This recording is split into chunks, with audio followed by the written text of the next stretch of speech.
നബി തങ്ങൾ സുജൂദിൽ കിടന്ന് കരയുകയാണ്. നബി തങ്ങൾ ദുആ ചെയ്യുകയാണ്. അടുത്തു ചെന്ന് നോക്കുമ്പോ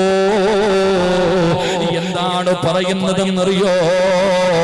യാ മുഖല്ലിബൽ ഖുലൂബ്, ഹൃദയങ്ങളെ മറിച്ചു കളയുന്ന അല്ലാഹ്, എന്റെ ഹൃദയത്തെ ദീനിൽ ഉറപ്പിച്ച് നിർത്തണേ അല്ലാഹ്. ആയിഷ ബീബി റളിയല്ലാഹു തആല അൻഹ ചോദിക്കുകയാണ്, നബിയേ യാ റസൂലല്ലാഹ്, ഉറപ്പില്ലേ നബിയേ, ഉറപ്പില്ലേ നബിയേ? ആയിഷ,